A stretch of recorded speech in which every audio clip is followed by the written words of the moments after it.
नमस्कार। आज आपण मत्स्य अवतार बघणार आहोत। विष्णूंनी घेतलेले हे 10 अवतार आहेत आणि त्या 10 अवतारामध्ये जो पहिला मत्स्य अवतार आहे त्याच्यामध्ये तो अवतार कार्तिक महिन्यामध्येच भगवंतांनी घेतलेला आहे। त्यामुळे हा एक योगायोगच आहे। नेमके आपला विषय संपायला आणि आपण नवीन विषय सुरू करायला योगायोगच म्हणायचं की नाही।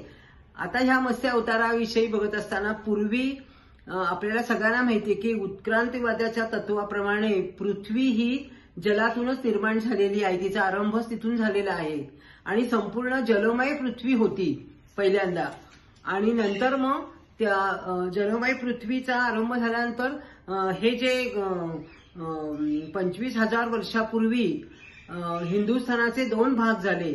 त्याच्यामध्ये एक वरचा भाग विंध्य आणि खालचा दक्षिणेचा भाग।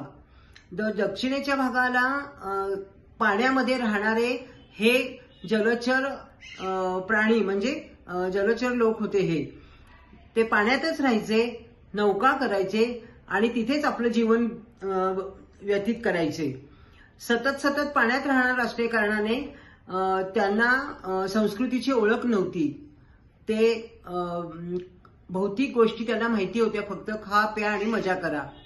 तर अशा वेळेला अजून दक्षिणेच्या पश्चिम बाजूला असं सांगतात असं पुस्तकामध्ये वर्णन आहे असं की 2 जाती अजून राहत होत्या। त्यातला नाग आणखीन वानर या 2 जाती सुद्धा इतक्या असुर वृत्तीच्या होत्या, म्हणजे वाईट विचारांच्या होत्या की ते ह्या लोकांना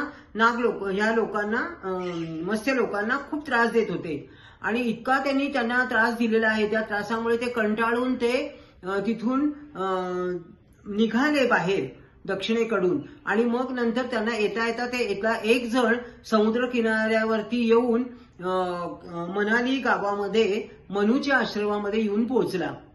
मनूच्या आश्रमामध्ये येऊन पोहोचल्यानंतर कसं आपल्याला व्यवस्थित समजून सांगतायत बघा।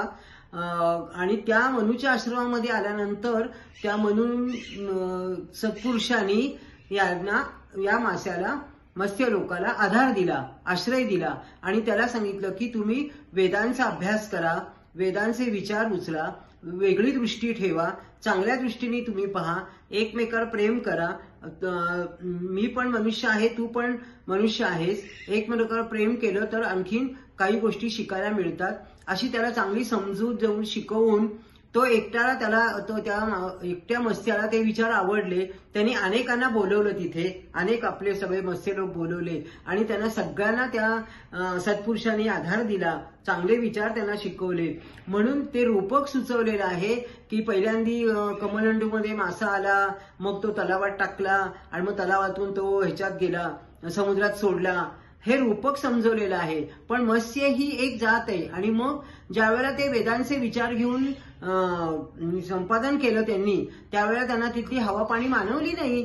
म्हणून त्यांनी विचार केला की आपण आता स्थलांतर करूयात। मग त्यांनी त्या सत्पुरुषांनी त्यांना सांगितलं की हे जे विचार आहेत हे तुम्ही बरोबर घेऊन जा, अनेकांना द्या, स्वतःही आत्मसात करा आणि चांगलं जीवन जगा, असं त्यांना सांगितल्यानंतर ते तिथून निघाले आणि मग नंतर ते विचार घेत होते। तर विचार संपादन करताना त्यांना अनेक अडचणी आल्या, अनेक आजूबाजूच्या लोकांनी, असुर लोकांनी त्यांना त्रास दिला आणि मग त्या त्रासामध्ये भगवंताला त्यांना कशा प्रकारे येऊन मदत करावी लागली आणि मग त्यांनी भगवंतांनी त्यांच्याच श्रेष्ठ जीवामध्ये एका मत्स्य अवतार घेतला आणि मग त्याचं जे काही आहे त्या अवतारामध्ये त्यांनी जे काही समजावून सांगितलं, जे काही संदेश दिलेला आहे तोच तो खरा मत्स्य अवतार म्हणायचा। आणि तो थोडासा भाग आपण पुढच्या वेळेला बघूयात।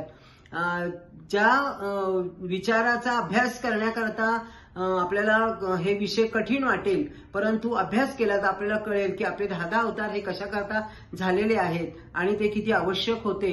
दशावतार हे भारतीय संस्कृतीचं एक गौरवाचं पान आहे आणि म्हणून ते खूप महत्वाचं आहे।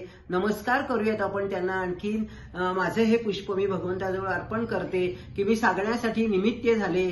मला हे विचार माझे नाहीयेत, हे विचार खूप अभ्यास केल्यानंतर ते सापडलेले आहेत, मिळालेले आहेत, महापुरुषांचे विचार आहेत। हे आपण त्यांच्यासाठी प्रभूचरणी हे अर्पण करू आणि नमस्कार।